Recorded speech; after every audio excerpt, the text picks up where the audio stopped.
මගේ නම චමත් අනුරුද්ධ ලියනගේ. මම ව්‍යවසායකයෙක්. මා යටතේ ආයතන 8ක් දැනට තියෙනවා. මම අලුතෙන් ව්‍යාපාරයක් පටන් ගත්තා. ගුණරත්න සර්ජිකල් ප්‍රයිවට් ලිමිටඩ් කියලා. මගේ බ්‍රෑන්ඩ් නේම් එක GS Ortho කියලා. එහිදී orthopedic implants, OMF implants සහ neuro implants වර්ග 3ක් තියෙනවා.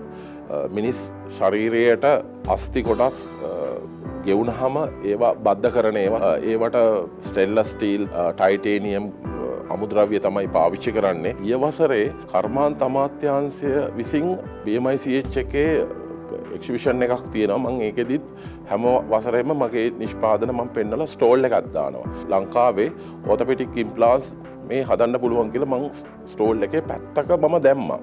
මම මේකට අවසර ගන්න ඕනුනා මේවා ලංකාවේ නිෂ්පාදනය කරන්න. එහිදී මට නොයෙකුත් අභියෝගතාවලට මුහුණ දෙන්න සිද්ධ වුණා. එක්සිබිෂන් එකේදී ජනාධිපති ලේකම් කාර්යාලයේ ක්‍රියාත්මක වන NIRDC යුනිට් එකේ නිලධාරීන් මහතුරුන් කීප දෙනෙක් ඇවිල්ලා මේකත් බැලුවා. මම කිව්වා එහෙම දෙයක් ලංකාවේ හදන්න මගේ ලොකු බලාපොරොත්තුවක් තියෙනවා. දැනටත් මම ඒවා හදලත් තියෙනවා. මට මේක ඉස්සරහට අවස්ථාවක් ලබා දුන්නොත් මට කරන්න පුළුවන් කියලා. ඒතර ඒ අය කිව්වා මේක කරන්න අපි ඔයගලන්ට උදව් කරන්නම් කියලා. IDP එකත් සෞඛ්‍ය අමාත්‍යාංශයත් ජනාධිපති ලේකම් කාර්යාලයේ ස්ථාපිත කරලා තියෙන NIRDC යුනිට් එකත් නිසා මේ ක්‍රියාවලිය කාර්යක්ෂමව කරන්න මේ ආයතන තුනෙන් ලැබිච්ච සහයෝගයට මම සතුටු වෙනවා. ඒ අයගේ මඟ පෙන්වීම හා අධීක්ෂණය යටතේ කෙටි කාලයක් ඇතුළත මට ඒ රාජ්‍ය ආයතන වලින් අවශ්‍ය කරන ලියකියවිලි හදාගන්නත් ලැබුණා.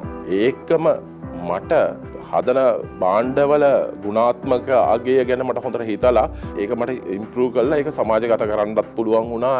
orthopedic implants මෙච්චර කාලයක් පිටරටවල් වලින් තමයි ලංකාවට ගෙනාවේ. බිලියන 10ක් විතර අපේ රටේ සල්ලි පිටරටවල් වලට යනවා. අපේ ඩොලර්ස් ටික අපිට ඉතුරු කරගන්න පුළුවන්. මේ රටේ තියෙන අවශ්‍යතාවයත් සම්පූර්ණ කළා. මේ නිෂ්පාදනය මම ඉස්සරහට බලාපොරොත්තු වෙනවා පිටරටවල් වලටත් යවන්න.